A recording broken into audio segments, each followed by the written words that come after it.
Hey everybody, I got a new toy, and it's not a gun, believe it or not.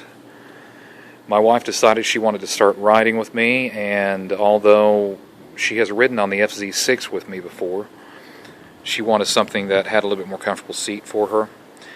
And I told her that if she wanted, we'd look at cruisers, but I didn't want to get rid of the FZ6, so we went back and forth, and she decided to go ahead and just let me keep the FZ6 and get a cruiser as well.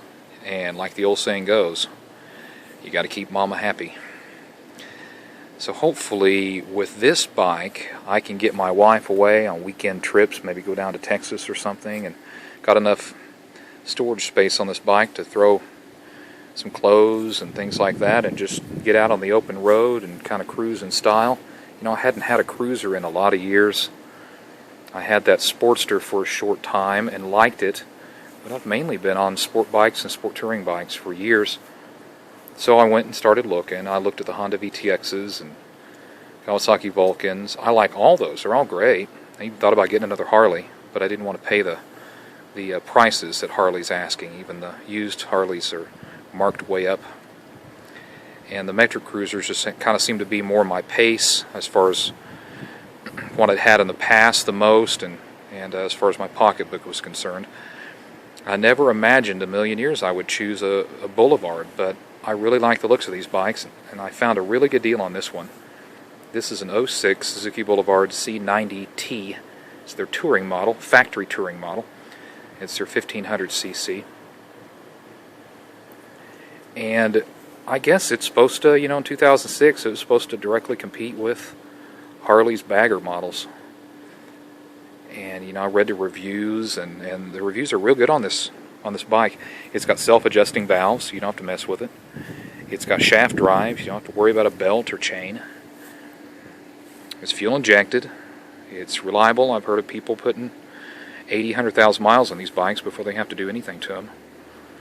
So I got a great deal on this, and I thought I'd show you guys a little bit of it here. I've put a few things on it to kind of cater to my own taste.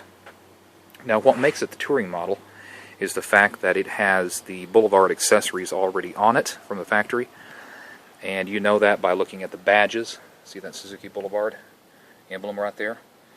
So your windshield, which I believe it's a 19-inch windshield, and your wind deflectors there, they're all part of the factory setup.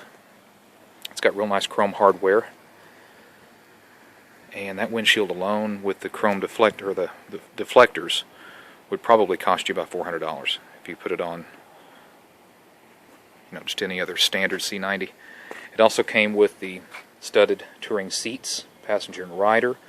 It came with the adjustable backrest, which my wife just loves.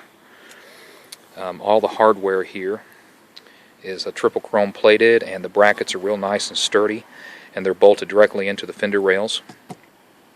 That holds the fender up. It's real strong. The little luggage rack was actually part of the factory setup as well. This bag is aftermarket, but was put on here when I got it, and it's kind of cool. Probably about a $60 bag, and it's got the chrome studs, matches the factory stuff. And I keep my bike cover in here for now. It works out real well. When I take it to work or something, I just pull the cover out, cover the bike up, keep the sun off of it. That way my seat stays cool. And the other factory parts are the engine guards. Those are factory as well. And that's pretty much it. It's the real expensive things. It's the bags, the backrest, the engine guards, and the windshield are what makes this the touring model. There's those bags, and those are great quality bags. If you look inside here, I don't know what the liter capacity is, but they hold a lot. And like I said, they're rigid mounted, so they're real strong. I picked up a CZ52, a Czechoslovakian CZ52. I already have one of those, but I picked up another one. Was it 2 days ago, I believe it was. And got it for a real good deal, and I haven't reviewed it on my channel yet. Be watching for that one too, because it looks a little bit different than my other CZ52. The cool thing about it was I got 1,224 rounds of 7.62 by 25 with it. Went to pick it up on this bike. It's a nice day. Rode it across town, met the guy. And all that ammo, plus the gun and the holster and everything, I don't know how much it weighed, but it was in a box and it was heavy. And I took it and tossed it in this side bag here. I mean, it had to have been, gosh, probably 70 pounds, 60, 70 pounds probably. Maybe not that much. But it was heavy. And I rode this bike back across town and could not even tell that I was heavy on that right side. I mean, the bike just handles that well.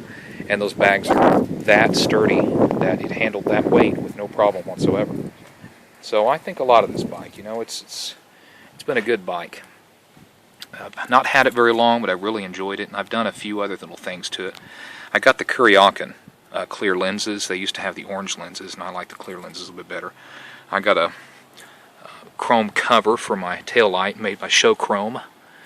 I got a cool little license plate cover that some people might think is kind of cheesy, but I thought it was kind of cool. You got your motorcycle headlight and passing lamps and your handlebars and clutch and brake levers, and shows your exhaust going down the side. It's kind of cool, little custom license plate frame. Picked that up, I think, for about $8 on eBay. Something a little different. And also from Show Chrome Accessories, I got the chrome side covers. The factory side covers were just painted. Painted the same color as the tank, and it said C90T on the side of it, which was nice enough. But I like the chrome covers. Looked real nice, and I think they were only about $90. So it's amazing what little touches you can put on these bikes, and you're really not spending a fortune on them. I got the Kuryakin clutch and brake levers, the wide blade. See, that's why they call them wide blade. Look how wide that is. Triple chrome plated, really improved the feel of the clutch and brake over the factory ones. Got the Kuryakin grips, and they really make a difference. And then the little what do they call it, like a throttle boss, kind of helps you put the palm of your hand on it and modulate the throttle rather than having a death grip on it when you're cruising. Sort of like a cruise control, but giving you more control than a normal cruise control would, and that way you never take your hand off the throttle. Pretty neat little feature. $20 from Walmart. Look here, guys. You want something like this for your cruise or a sport bike, as long as you got a tube type handlebar to attach it to. Swivels. I keep my phone in there. That way I can look at my GPS on my phone.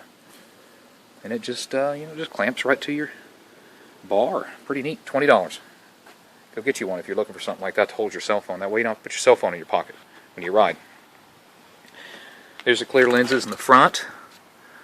There, real nice added touch. Kuryakin makes a great product. Highly recommend those.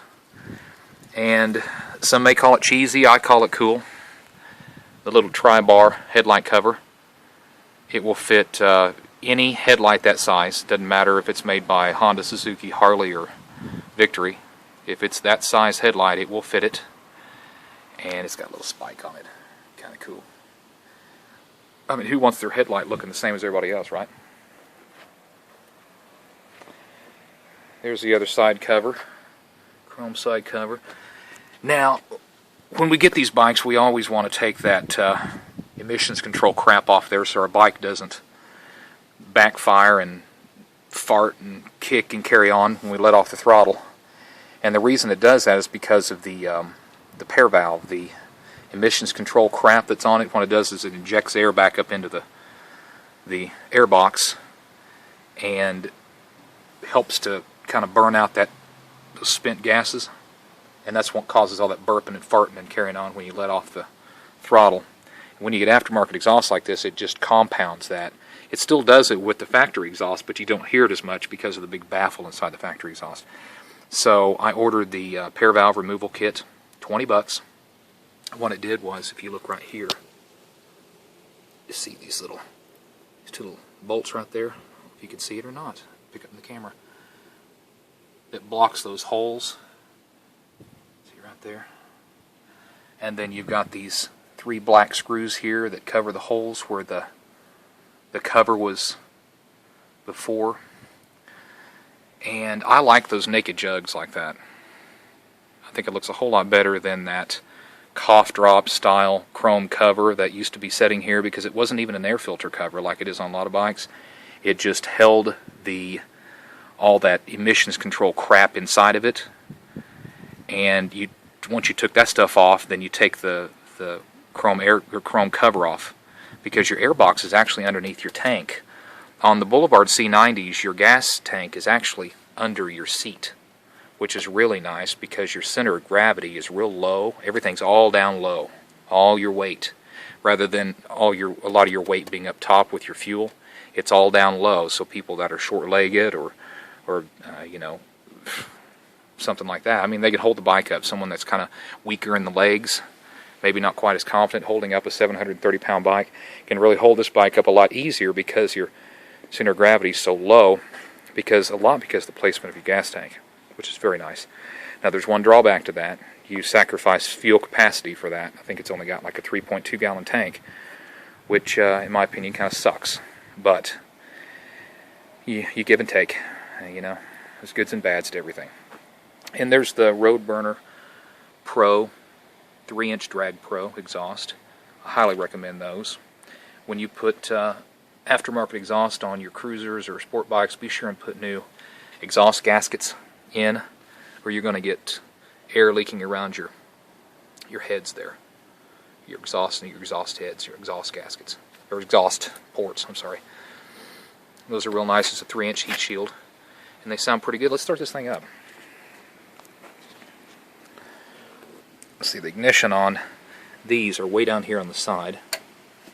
They make a C50 model, which is the 800cc, and on that bike, the ignition sets up here. On Suzuki's, you have to pull the clutch in, so this camera angle is going to look kind of funny at first because I'm pulling the clutch lever in.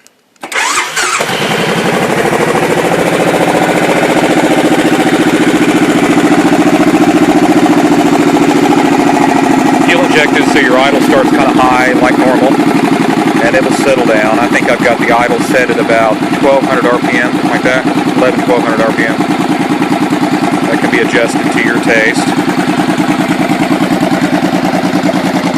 It sounds pretty good. It's got the baffles in it. I took the baffles out, and it was so loud in that popping on backfire, even with the pair valve removed and the emissions control stuff ripped off. It still backfired and popped and carried on, and I just didn't like it. It sounded deeper, but it just didn't sound as clean.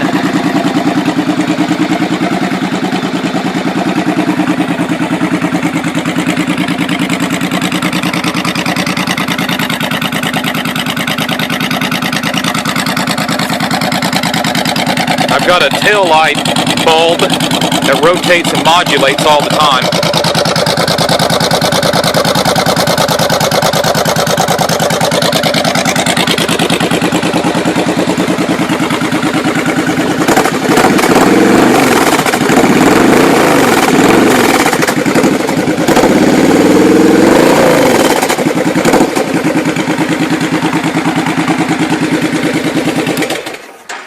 Fuel processor on it too, and I scoured the internet and looked for the best one for this bike, and Gman Industries Bully fuel injection controller or fuel processor system is by far the best, and the guy that owns that company is awesome. If you call them up at Gman Industries, you will talk to the dude that built that system, spent all those hours and days and weeks on the dyno developing this, and you'll talk to him and you can ask him specifically about settings, and he is a super nice guy. This is adjustable on the fly. You don't have to have any custom mapping like on your Dynajet power commanders and things like that. Adjustable up and down for your torque curve and all that. It comes set up from the factory when you first get it and open the box and take it out. It comes set up for a stage 2. Stage 2 is for your open K&N air filter, which I have on this, and for your aftermarket exhaust. So it's pretty much set up for that when you get it. Any adjustments otherwise you need to make, you can call Gman Industries and they'll help you, and they'll talk you right over the phone, you know, and tell you exactly what to push, and boom, you're done. It's just that simple, any kind of modifications you make to your air and fuel mixture. It is the coolest fuel processor I have ever seen. And you know, it took longer to route the wiring underneath my seat and hide the wiring than it did to even hook the fuel processor up. It's so simple. It comes with so easy to hook up. It's got a negative. You just hook your negative wire. Oh no, your ground wire. Hook your ground wire to any kind of bolt, preferably near the engine. And then it's got 2 plugs, which are factory plugs and plug right into your fuel injection ports on your fuel injectors. You plug it in, set the ground wire, find a neat place to put this, which I chose right there, and hook your battery back up. And it's very simple. Neatest thing. I think $279 or something like that. Well worth the money. Hope you enjoyed the video, guys. If I didn't bore you too much, that's a 15-minute video. I don't think I've ever made one that long. But I wanted you to see this. If anybody's looking for a nice cruiser, you can still get these C90s, and it's a big cruiser to really provide you with a lot of comfort on the highway. And you can find them pretty reasonably priced. So you might want to check it out. And hope you enjoyed the video. 2006 C90T Boulevard. I like it. Catch you later.